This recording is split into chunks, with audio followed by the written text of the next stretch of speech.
Nagbarikada sa Plaza Miranda ang mga pulis para makontrol ang pagpasok ng mga debotong magsisimba at papasok ng Quiapo Church.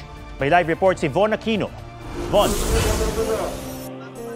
Atong sabik na nag-aabang ang mga deboto sa pagdaan ng andas ng imahe ng Poong Jesus Nazareno sa Quezon Boulevard.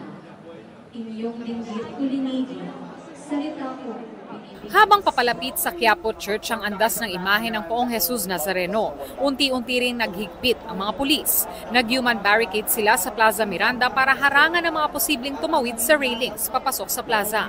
Binantayan din nila ang entrada ng simbahan sa Villalobos Street. Sabik naman na nag-abang sa Quezon Boulevard ang ibang deboto. Tulad ng magpinsa na sina Jojo at Rodolfo, nandito na nagpahinga matapos raw nilang makahawak na sa lubid ng andas. Magangang pakiramdam. Parang nasabi mo sa kanya na maayos. Masabi mo yung dasal mo. Malaking bagay kasi pag nakahawak ka sa lubid, lahat ng iniling mo ibibigay niya.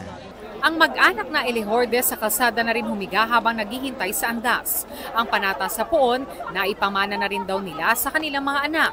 Siyempre sa pananampalataya niyo po, kahit maraming tao, sige, kakayanin. Basta malapitan lang si masamaan, pabalik ng simbahan. Atong binuksan ng mga pulis yung railing dito sa Plaza Miranda, doon sa bahagi ng Quezon Boulevard. Ito raw yung magiging labasan ng mga deboto pagdating nila rito sa Plaza Miranda at pagdating din nung andas ng Poong Jesus Nazareno. Atom? Maraming salamat, Von Aquino. Huwag magpahuli sa mga balitang dapat niyong malaman. Mag-subscribe na sa GMA Integrated News sa YouTube.